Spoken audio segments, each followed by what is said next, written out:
샬롬. 네, 사랑의 동산교회 성도님들 평안하셨는지요? 3월 한 달간 함께 가정 예배를 드리게 된 김종인 목사입니다. 이번 한 달간은 그리스도인의 정체성에 대한 말씀을 가지고 함께 가정 예배를 드리고자 합니다. 오늘은 그 첫 시간으로 3월 7일 주간의 가정 예배를 함께 드리도록 하겠습니다. 사도신경 하심으로 예배를 드리겠습니다. 전능하신 아버지 하나님, 천지의 창조주를 믿습니다. 나는 그의 유일하신 아들 우리 주 예수 그리스도를 믿습니다. 그는 성령으로 잉태되어 동정녀 마리아에게서 나시고 본디오 빌라도에게 고난을 받아 십자가에 못 박혀 죽으시고 장사된 지 사흘 만에 죽은 자 가운데서 다시 살아나셨으며 하늘에 오르시어 전능하신 아버지 하나님 우편에 앉아 계시다가 거기로부터 살아있는 자와 죽은 자를 심판하러 오십니다. 나는 성령을 믿으며 거룩한 공교회와 성도의 교제와 죄를 용서받는 것과 몸의 부활과 영생을 믿습니다. 아멘. 네, 이 시간에는 찬송 292장 주 없이 살 수 없네로 하나님 앞에 찬양 드리겠습니다.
오늘 하나님께서 우리에게 주시는 말씀은 출애굽기 19장 1절에서 6절까지의 말씀입니다.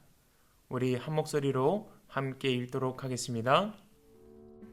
이스라엘 자손이 애굽 땅을 떠난 지 3개월이 되던 날 그들이 시내 광야에 이르니라.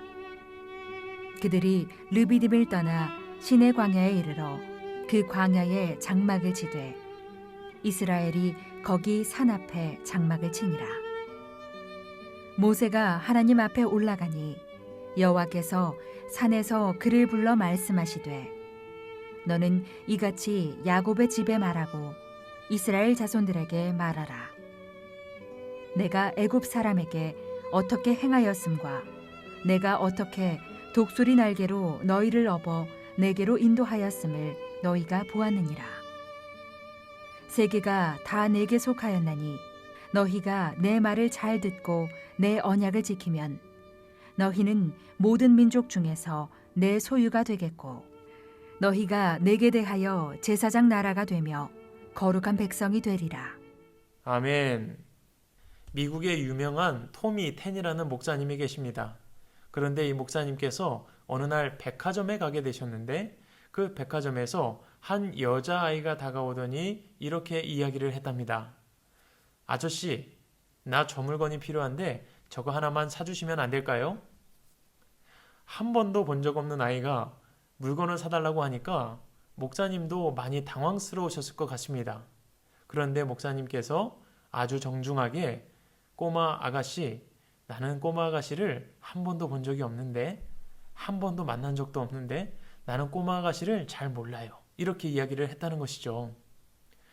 그럼에도 불구하고 이 여자아이가 계속해서 물건을 사달라고 조르니까 목사님께서 결국 부모님이 어디 계시냐 이렇게 묻게 되었고 부모님에게 필요한 것을 사달라고 요청해라 라고 아이를 달래서 돌려보내게 됩니다. 어떻게 보면 당연한 일입니다. 목사님 입장에서는 한 번도 본 적 없는 아이, 관계가 없는 아이에게 물건을 사줄 수는 없는 것입니다. 아무리 아이들을 좋아하는 토미 테니 목사님일지라도 자신과 아무런 관련이 없는 아이에게 어떤 물건을 그냥 사줄 리는 없습니다. 아무런 연관성이 없기 때문입니다. 그런데 그 여자아이가 만약에 목사님의 자녀였다면, 토미 테니 목사님의 자녀였다면 상황은 어떻게 됐을까요? 토미 테니 목사님은 당신의 자녀이기 때문에 필요한 것을 구입해 주었을 것입니다. 내가 어떤 신분인지가 중요합니다. 신분이 바뀐다는 것은 어떤 변화가 생겼음을 의미합니다. 토미 테니 목사님에게 물건을 사달라고 했던 그 여자아이가 목사님의 자녀가 된다면 상황은 달라졌을 것입니다. 자녀됨은 이런 것입니다. 신분이 변화된다는 것은 그러한 것을 의미합니다. 내 자녀가 아니기에 나랑 상관없는 아이였기 때문에 그 아이에게 무엇을 사주지도 않는 것이고 그 아이에게 무언가를 바라지도 않는 것입니다. 그러나 그 아이가 만약 내 자녀였다면 자녀가 바라는 것을 주었을 것이고 자녀가 올바른 모습으로 살아가길 바랬을 것입니다. 신분이 바뀌면 그에 합당한 옷을 입게 되고 그에 합당한 자세와 태도를 갖추게 됩니다. 그리고 그에 합당한 대우가 따라오게 되는 것입니다. 오늘 말씀에서 출애굽한 이스라엘 백성들은 애굽의 종된 신분이었지만 이제 하나님의 백성으로서 그 신분이 전환되고 있는 것입니다. 하나님은 이스라엘 백성을 당신의 자녀로 삼으시기 위해서 언약을 세우고자 하시는 것입니다.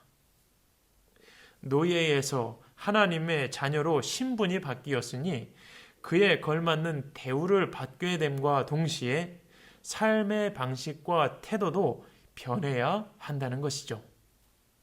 그들은 더 이상 노예가 아니기 때문입니다. 하나님의 거룩한 공동체, 하나님의 자녀가 되었다는 것입니다. 신분이 변화된 것입니다. 애굽의 종에서 하나님의 자녀로 그 신분이 변화된 것입니다. 신분이 변화되었다는 것은 어떤 의미일까요? 좀 더 구체적으로 살펴보기 원합니다. 우리의 신분이 변화된 것은 그 의미는 첫째로 하나님의 사랑받는 자가 되었다는 것입니다. 이스라엘 백성들은 하나님의 사랑을 받는 거룩한 공동체가 되었습니다. 진정 사랑을 하게 되면 나를 위해 살지 않고 사랑하는 그 사람을 위해 살게 됩니다. 사랑하는 사람을 위해 목숨까지도 내어놓지요.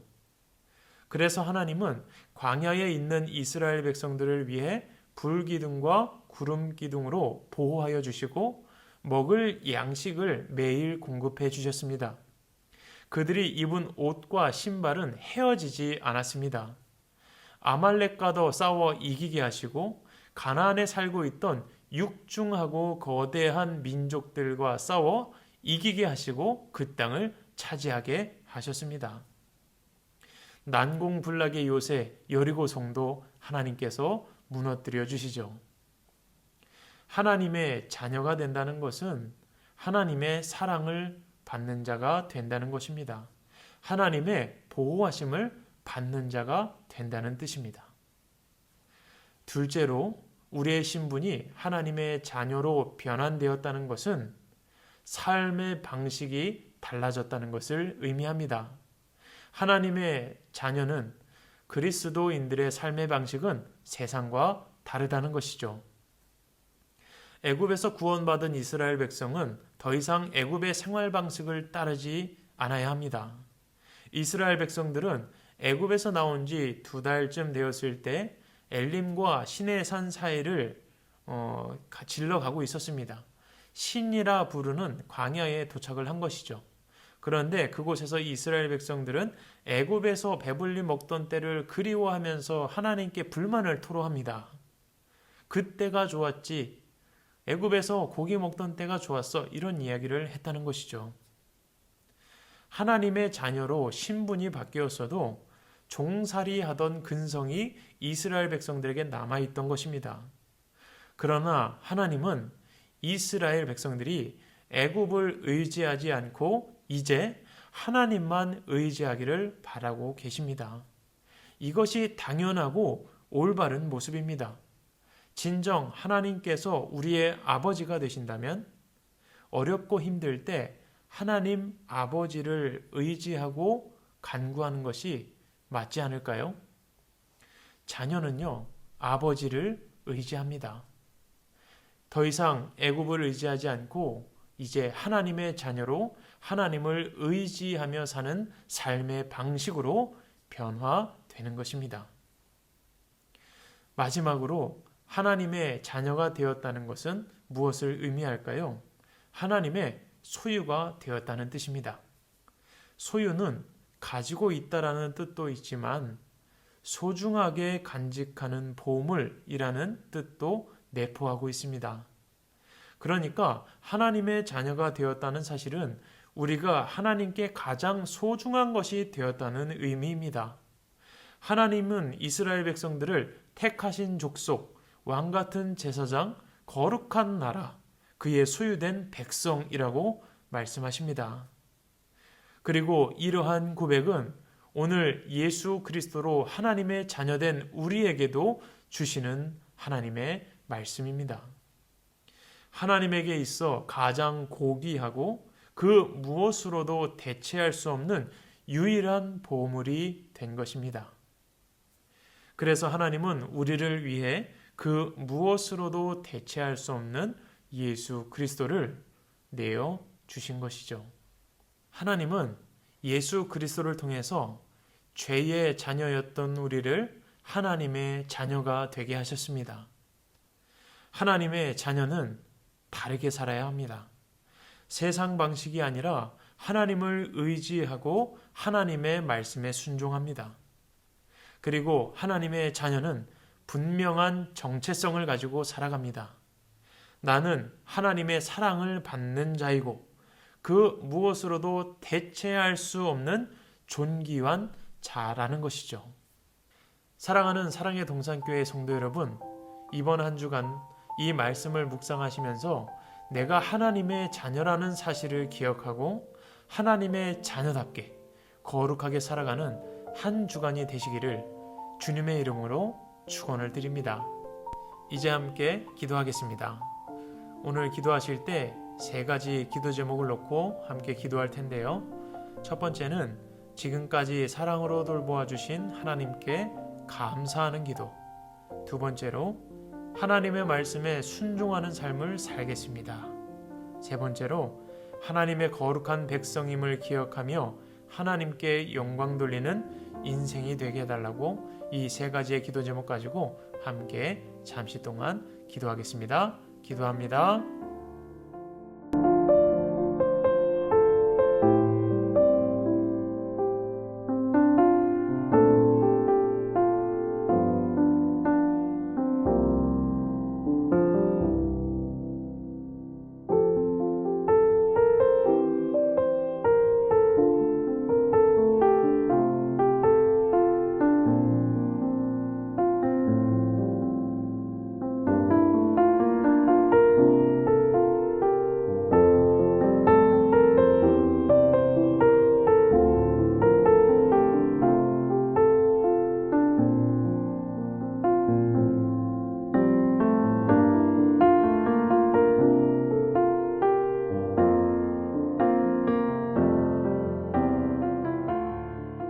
이제 찬송가 317장 내 주 예수 주신 은혜 찬양하시고 주기도문 하심으로 예배를 마치도록 하겠습니다.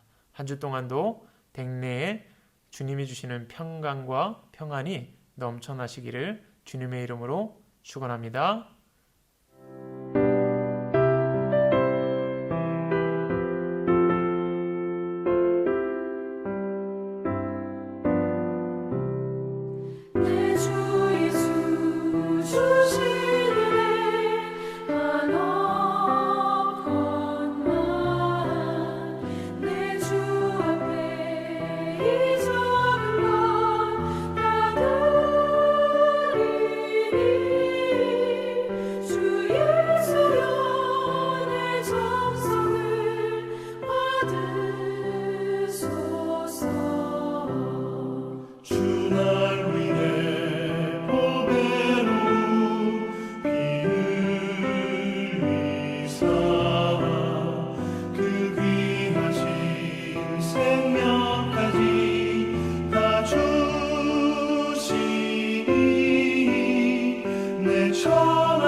하늘에 계신 우리 아버지, 아버지의 이름을 거룩하게 하시며 아버지의 나라가 오게 하시며 아버지의 뜻이 하늘에서와 같이 땅에서도 이루어지게 하소서.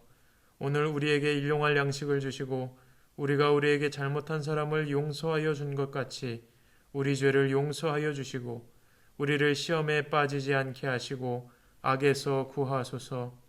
나라와 권능과 영광이 영원히 아버지의 것입니다. 아멘.